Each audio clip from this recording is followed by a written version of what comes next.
Many people claim that marriage does not exist in the Bible, repeating this as if it were an established fact. However, when one opens the ancient text and examines it carefully, clues, customs, and accounts emerge that seem to tell a different story, almost like a historical puzzle that has been dismantled over the centuries. The problem is that quick readings, varied translations, and phrases taken out of context have created a mystery that confuses even attentive readers. In this video, we will follow the trail of this issue from the oldest pages to modern interpretations, separating opinion from evidence and showing how understanding this can completely change the way you view religion, tradition, and even debates about whether to marry or not.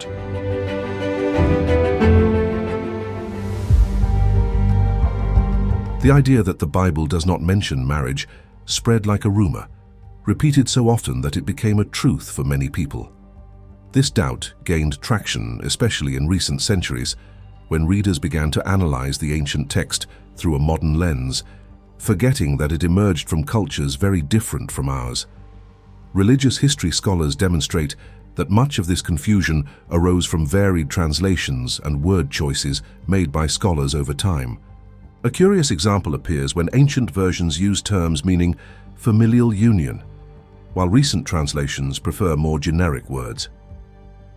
During the 16th century Reformation, scholars such as Martin Luther encouraged direct reading of the scriptures, which was revolutionary but also opened space for individualized interpretations without historical context. Yet ancient manuscripts such as the Septuagint show that terms related to conjugal alliances existed centuries before these modern discussions. Biblical historians from European universities explain that reading ancient texts without considering language, culture, and customs is like watching only half a film and thinking you understood the ending. Thus, the myth was born, not from lack of mention, but from fragmented reading. If it is not silence, then when was the first time this union appeared in the narrative? Let us return to the beginning of everything. Right in the opening pages of Genesis appears the phrase, "They shall become one flesh," an expression which, according to linguists specialized in ancient Hebrew, indicated a fusion of life, destiny, and responsibility, not merely romance. In the context of the ancient Near East, such unions were not mere affective agreements. They were social pacts recognized by the community. Archaeological records from neighboring civilizations, such as marriage contracts found in Mesopotamia, show similar legal structures, suggesting that the original audience understood precisely what the text spoke about. In other words, for those hearing this narrative for the first time, it sounded like a clear description of marriage. Doubt arises only when modern readers try to fit ancient terms into contemporary categories, and it is here that interpretation begins to fragment. Biblical history scholars, such as researchers from the universities of Oxford and Jerusalem, explain that Hebrew expressions linked to joining and becoming one were used in family legal documents, not only in poetry. This indicates that the passage describes more than cohabitation, it describes a recognized alliance. Interestingly, ancient legal codes such as the Code of Hammurabi treated marriage as a formal institution centuries earlier, demonstrating that the concept was common in that region. Thus, when the biblical text uses similar language, it dialogues with a real custom rather than inventing something abstract. The initial scene of humanity therefore does not portray merely two people together, but rather the model of union that would shape entire societies.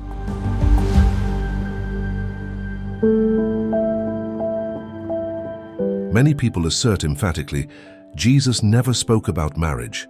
But it is enough to leaf through the ancient accounts for the scene to change drastically.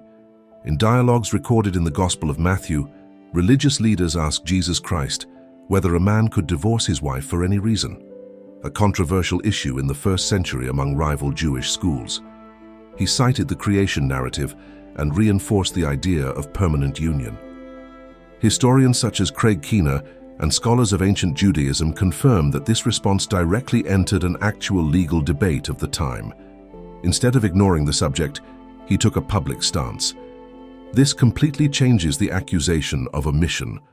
The most intriguing detail is that his listeners perfectly understood the weight of what was said, as they reacted with surprise. In the Jewish cultural context, Marriage was simultaneously a social, religious, and economic contract, so any statement about it had immediate impact. By reaffirming the principle of enduring union, he did not create a new rule. He strengthened an ancient foundation that already existed.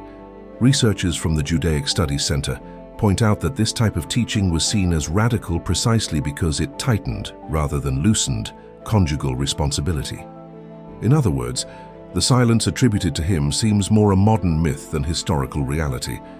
Now enters a tireless traveler, sharp writer, and keen observer of cultures, Paul of Tarsus. His letters, preserved in manuscripts analyzed by experts in textual criticism, show practical directions regarding marital life in real first-century communities. In the first epistle to the Corinthians, he answers questions sent by residents of Corinth, a commercial center famous for cultural diversity and liberal customs. Rather than ignoring the topic, he describes mutual duties, respect, and commitment between husband and wife. Scholars specializing in early Christian history note that these instructions were remarkable for their time. After all, the prevailing standard privileged only one side of the relationship. In the Greco-Roman world, legal documents show that the husband had nearly total authority over the wife, something recorded in civil laws preserved by classical historians. The apostolic text, however, introduces the idea of reciprocal responsibility, a concept rare in that social environment. Specialists from the University of Cambridge emphasize that this sounded revolutionary because it balanced duties between both parties, which was uncommon in ancient family codes. It was not romantic advice, it was ethical guidance applied to daily life. Thus, marriage appears not as a peripheral detail, but as a central part of community organization.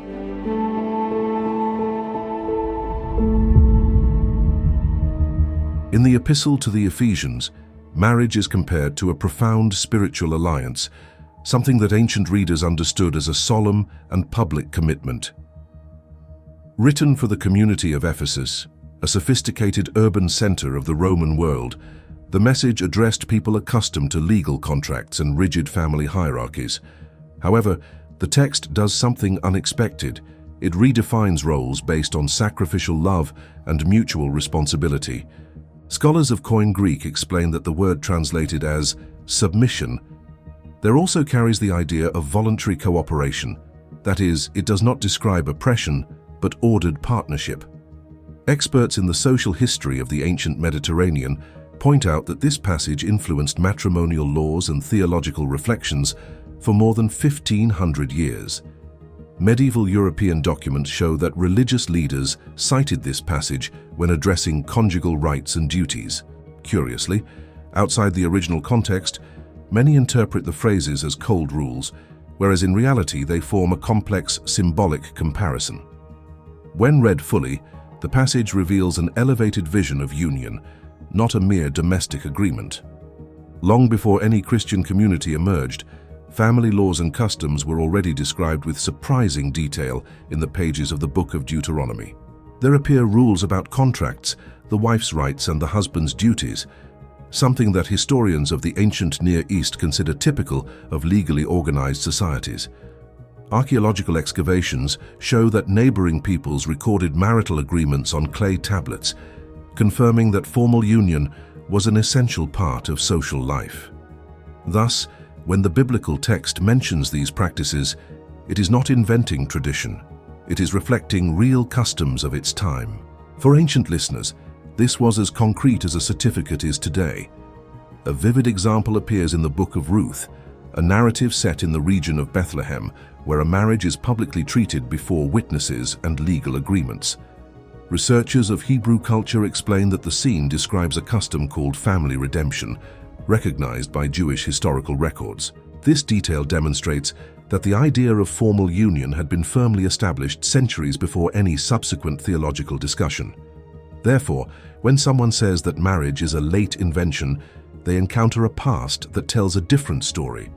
And the further we move along this timeline, the clearer it becomes that something changed, not the existence of the union, but the depth of its meaning.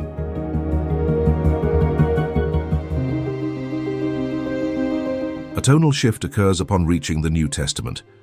The union between two people ceases to be viewed solely as a social structure and begins to carry profound spiritual significance. Writings produced within the vast Roman Empire show communities attempting to live values different from the surrounding customs. Historical documents from this period reveal that Roman marriages could be easily dissolved, sometimes only by unilateral decision. In this scenario, Christian texts begin to treat conjugal union as a commitment of character and purpose, not merely a civil contract. Scholars of ancient history observed that this created a visible cultural contrast. It was like swimming against the social current of the time. A symbolic example appears in Revelation, where the image of a marriage is used to represent a definitive spiritual alliance, a language laden with meaning for ancient readers. Specialists in apocalyptic literature explain that such metaphors only function when the audience already thoroughly understands the compared concept. In other words, the narrative assumes marriage as a known, solid, and respected idea. This shows continuity between ancient traditions and the new message, not rupture. The transformation did not erase the concept, it deepened its meaning. After this entire journey, the phrase "marriage is not in the Bible" begins to sound less like a discovery and more like a misunderstanding. Studies in textual criticism, based on findings such as the Dead Sea Scrolls, confirm that many passages about familial union already existed in very ancient copies of sacred texts. This dismantles the idea that such references appeared late or were added afterward. Serious scholars distinguish three things: what the text says, what people think it says, and what circulates on the internet.